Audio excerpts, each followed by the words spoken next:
ನಮಸ್ಕಾರ. News 18 digital ಕಂಟೆಂಟ್ಗೆ ಸ್ವಾಗತ. ನಾನು ಧನುಶ್ರೀ ಪೂಜಾರಿ. ಆಹಾರದಲ್ಲಿ ತಿಂಡಿಗಳಲ್ಲಿ ಹುಳ ಸಿಕ್ಕ ಘಟನೆಗಳು ಭಾರತದಲ್ಲಿ ಹೊಸದೇನಲ್ಲ. ದಿನಕ್ಕೆ ಕಮ್ಮಿ ಅಂದ್ರೂ 15ರಿಂದ 20 ಇಂಥ ಪ್ರಕರಣಗಳು ಬೆಳಕಿಗೆ ಬರ್ತಾನೆ ಇದೆ. ಆದರೆ ಈ ಬಾರಿ ಕೋರ್ಟ್ ನೀಡಿದ ಆದೇಶ ಎಲ್ಲರ ಗಮನ ಸೆಳೆದಿದೆ. ಆ ಸ್ಟೋರಿಯನ್ನು ಹೇಳ್ತಾ ಹೋಗ್ತೀವಿ. ಅಲ್ಲಿವರೆಗೂ ವಿಡಿಯೋನ ಕಂಪ್ಲೀಟ್ ಆಗಿ ನೋಡಿ. ವಿಡಿಯೋ ಇಷ್ಟ ಆದರೆ ಲೈಕ್ ಮಾಡಿ, ಶೇರ್ ಮಾಡಿ, ಕಮೆಂಟ್ ಮಾಡಿ. ನ್ಯೂಸ್ 18 ಕನ್ನಡವನ್ನ ತಪ್ಪದೇ ಸಬ್ಸ್ಕ್ರೈಬ್ ಮಾಡಿ. ಇಬ್ಬರು ಗೆಳೆಯರು ಹೈದರಾಬಾದಿ ಚಿಕನ್ ಬಿರಿಯಾನಿ ತಿನ್ನೋಕೆ ಅಂತ ಒಂದು ಪ್ಲಾನ್ ಅನ್ನು ಮಾಡ್ಕೊಂಡಿರ್ತಾರೆ. ಹೋಟೆಲ್ಗೆ ಹೋಗಿರ್ತಾರೆ. ಅಲ್ಲಿ ಬಿರಿಯಾನಿ ಆರ್ಡರ್ ಮಾಡ್ತಾರೆ. ಬಿರಿಯಾನಿ ಬರುತ್ತೆ. ಬಿರಿಯಾನಿ ತಿನ್ನೋವಾಗ ಸತ್ತ ಕೀಟವೊಂದು ಅಲ್ಲಿ ಪತ್ತೆಯಾಗಿದೆ. ಇಂತಹ ಪ್ರಕರಣಗಳು ಸಾಕಷ್ಟು ಬೆಳಕಿಗೆ ಬರ್ತಾನೆ ಇದೆ. ಹಬ್ಬಬ್ಬ ಅಂತಂದ್ರೆ ಏನ್ ಮಾಡ್ತಾರೆ ಕಸ್ಟಮರ್ಸ್ಗಳು?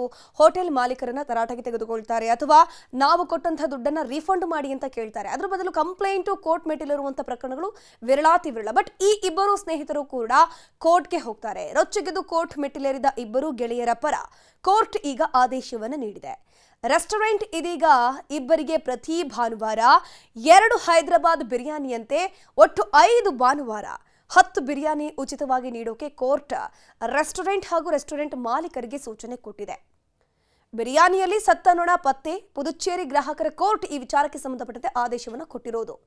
ಪುದುಚೇರಿಯ ಸುಂದರಕುಮಾರ್ ಮಣಿಕಂದನ್ ಹಾಗೂ ಆತನ ಸ್ನೇಹಿತ ಮೊಹಮ್ಮದ್ ನಿಯಾಸುದ್ದೀನ್ ಪುದುಚೇರಿಯ ಬಿರಿಯಾನಿ ಅಂಡ್ ಕೋ ರೆಸ್ಟೋರೆಂಟ್ಗೆ ಬಿರಿಯಾನಿ ತಿನ್ನೋಕೆ ಅಂತ ಹೋಗಿದ್ದಾರೆ. ಊಟದ ಪ್ಲೇಟ್ನಲ್ಲಿ ಸತ್ತ ನೊಣ ಪತ್ತೆಯಾಗಿರುತ್ತೆ.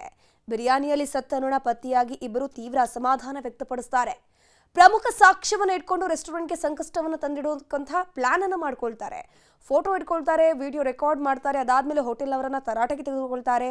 ಇತ್ತ ಗೂಗಲ್ ರಿವ್ಯೂನಲ್ಲೂ ಕೂಡ ಫೋಟೋವನ್ನು ಪೋಸ್ಟ್ ಮಾಡಿ ಕೆಟ್ಟ ರಿವ್ಯೂವನ್ನು ಹಾಕಿದ್ರು. ಇತ್ತ ರೆಸ್ಟೋರೆಂಟ್ನವರು ತಪ್ಪನ್ನು ಒಪ್ಪಿಕೊಂಡು ಬಹಿರಂಗವಾಗಿ ಕ್ಷಮೆಯನ್ನು ಕೂಡ ಯಾಚಿಸಿದ್ದಾರೆ. ಆದರೆ ಇಷ್ಟಕ್ಕೆ ಸುಮ್ಮನಾಗದೆ ಇವರಿಬ್ಬರೂ ಕೂಡ ಗ್ರಾಹಕರ ಕೋರ್ಟ್ ಅನ್ನುವಂಥದ್ದಿದೆ. ಅಂದ್ರೆ ಗ್ರಾಹಕರಿಗೆ ಯಾವುದೇ ರೀತಿಯ ತಪ್ಪುಗಳು ಆದ್ರೆ ಅದನ್ನ ಪ್ರಶ್ನೆ ಮಾಡಿಕೊಂಡು ಗ್ರಾಹಕರ ಕೋರ್ಟ್ ಮೆಟ್ಟಿಲೇರಬಹುದು. ಸಾಕಷ್ಟು ರೆಸ್ಟೋರೆಂಟ್ಗಳಲ್ಲಿ ಇಂತಹ ಪ್ರಕರಣಗಳು ಬೆಳಕಿಗೆ ಬಂದು ವಿರಳಾತಿ ವಿರಳ ಜನರು ಏನಿದ್ದಾರೆ ಗ್ರಾಹಕರ ಕೋರ್ಟ್ ಮೆಟ್ಟಿಲೇರಿ ಸಕ್ಸಸ್ ಕಂಡಿರೋದು ಉಂಟು. ಸಾಕಷ್ಟು ದಂಡವನ್ನ ಈ ಹೋಟೆಲ್ ಮಾಲೀಕರಿಗೆ ವಿಧಿಸಿರೋದು ಉಂಟು. ಇವರಿಬ್ಬರೂ ಕೂಡ ಇಲ್ಲಿ ಗ್ರಾಹಕರ ಕೋರ್ಟ್ ಮೆಟ್ಟಿಲೇರ್ತಾರೆ. ಗೂಗಲ್ ರಿವ್ಯೂನಲ್ಲಿ ರೆಸ್ಟೋರೆಂಟ್ ಬಹಿರಂಗ ಕ್ಷಮೆಯಾಚನೆಯನ್ನು ಮಾಡುತ್ತೆ. ಪ್ರಮುಖ ಸಾಕ್ಷ್ಯವಾಗಿ ಅದನ್ನ ಮುಂದಿಡ್ತಾರೆ. ಅಂದ್ರೆ ರೆಸ್ಟೋರೆಂಟ್ನವರು ಕೂಡ ಇಲ್ಲಿ ನಮ್ಮ ತಪ್ಪಾಗಿದೆ ಅಂತ ಒಪ್ಕೊಳ್ತಾರೆ. ದುಬಾರಿ ದಂಡ ವಿಚಾರಣೆಯನ್ನು ಕೂಡ ನಡೆಸಿದೆ ಕೋರ್ಟ್. ಇಬ್ಬರ ಸ್ನೇಹಿತರ ಪರವಾಗಿ ಕೋರ್ಟ್ ಈಗ ತೀರ್ಪನ್ನು ಕೊಟ್ಟಿದೆ.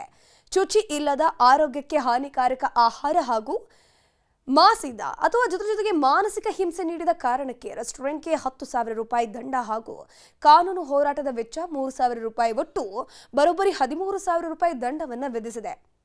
ತಾಜಾ ಹಾಗೂ ಸುರಕ್ಷಿತ ಮಾನದಂಡಗಳ 10 ಬಿರಿಯಾನಿ ಉಚಿತ, ದುಬಾರಿ ದಂಡದ ಜೊತೆಗೆ ಇಬ್ಬರು ಸ್ನೇಹಿತರಿಗೆ ಪ್ರತಿ ಭಾನುವಾರದಂದು 2 ಹೈದರಾಬಾದಿ ಚಿಕನ್ ಬಿರಿಯಾನಿ ಉಚಿತವಾಗಿ ನೀಡಬೇಕು. ಅದ್ರ ಜೊತೆಗೆ ಇವರಿಗೆಲ್ಲ ಇಷ್ಟು ಖರ್ಚಾಯಿತು ನೋಡಿ. ಅದ್ರ ಜೊತೆಗೆ 13,000 ರೂಪಾಯಿ ದಂಡವನ್ನ ನೀವು ಆ ಗ್ರಾಹಕರಿಗೆ, ಇಬ್ರು ಸ್ನೇಹಿತರೇನಿದ್ದಾರೆ ಅವರಿಗೆ ಕೊಡ್ಲೇಬೇಕು ಅಂತ ಹೇಳಿದ್ದಾರೆ. ಈ ಎಲ್ಲ ಸುರಕ್ಷಿತ ಮಾನದಂಡಕ್ಕೆ ಈ ಮಾಲೀಕರು ಒಪ್ಪಬೇಕು, ಒಳಪಟ್ಟಿರಬೇಕು. ಹೀಗೆ ಒಟ್ಟು 5 ಭಾನುವಾರ ಇಬ್ಬರಿಗೆ 10 ಹೈದರಾಬಾದ್ ಚಿಕನ್ ಬಿರಿಯಾನಿಯನ್ನು ನೀಡಬೇಕು ಅಂತ ಹೈಕೋರ್ಟ್ ಇಲ್ಲಿ ಹೇಳಿಕೆಯನ್ನು ಕೊಟ್ಟಿದೆ. ಸೊ ಓವರಾಲ್ ಆಗಿ ನೋಡ್ತಾ ಹೋಗೋದ್ರೆ ನಮ್ಮಲ್ಲಿ ಸಾಕಷ್ಟು ಗ್ರಾಹಕರು ಏನು ಮಾಡ್ತಾರೆ, ಹೋಟೆಲ್ಗೆ ಹೋಗ್ತಾರೆ, ಅಲ್ಲಿನ ಫುಡ್ ಇಷ್ಟ ಆಗಿಲ್ಲ ಅಂತಂದರೆ ರಿಫಂಡ್ ಕೇಳ್ತಾರೆ. ಅದ್ರ ಜೊತೆಗೆ ಸಾಕಷ್ಟು ಕಡೆಗಳಲ್ಲಿ ಪಾನಿಪುರಿಯಲ್ಲಿ ಮೂಳೆ ಸಿಗುವಂಥದ್ದು, ಅದ್ರ ಜೊತೆಗೆ ಬಿರಿಯಾನಿಯಲ್ಲಿ ಹುಳ ಸಿಗುವಂಥದ್ದು, ಇನ್ನೊಂದು ಸಾಕಷ್ಟು ಭಾಗದಲ್ಲಿ ನಾವು ಈ ಹಿಂದೆ ಕೂಡ ನೋಡಿದ್ವಿ, ಒಂದು ಬಿರಿಯಾನಿಯಲ್ಲಿ ಸತ್ತ ಹಾವು ಕೂಡ ಪತ್ತೆಯಾಗಿತ್ತು. ಇಂಥ ಪ್ರಕರಣಗಳು ಏನು ಮಾಡ್ತಾರೆ, ಸಾಕಷ್ಟು ಗ್ರಾಹಕರನ್ನ ಮಾಲೀಕರು ಮನವೊಲಿಸಿ ನಾವು ರೀಫಂಡ್ ಮಾಡ್ತೀವಿ, 1 ಡಬಲ್ ಕೊಡ್ತೀವಿ ಅಂತ ಹೇಳ್ಕೊಂಡು ಅವರ ಬಾಯಿ ಮುಚ್ಚುವಂಥ ಕೆಲಸ ಮಾಡ್ತಾರೆ. ಬಟ್ ಇಲ್ಲಿ ಇಬ್ಬರು ಸ್ನೇಹಿತರು ಮಾಡಿದ್ದಾರೆ, ಗ್ರಾಹಕರ ಕೋರ್ಟ್ ಮೆಟ್ಟಿಲೇರಿ ಆ ಒಂದು ಹೋಟೆಲ್ ಮಾಲೀಕರಿಗೆ ತಕ್ಕ ಬುದ್ಧಿಯನ್ನು ಕಲಿಸಿದ್ದಾರೆ. ನಿರ್ಭೀತ, ನಿಷ್ಪಕ್ಷಪಾತ, ವಿಶ್ವಾಸಾರ್ಹ ಸುದ್ದಿಗಳಿಗೆ ಹೆಸರಾಗಿರುವ ನ್ಯೂಸ್ 18 ಕನ್ನಡ ಈಗ ಆಪ್ನಲ್ಲೂ ಲಭ್ಯವಿದೆ. ದಯವಿಟ್ಟು ಇಲ್ಲಿರುವ QR ಕೋಡ್ನ ಸ್ಕ್ಯಾನ್ ಮಾಡಿಕೊಂಡು ಆಪ್ ಡೌನ್ಲೋಡ್ ಮಾಡೋದಕ್ಕೆ ಮರಿಬೇಡಿ.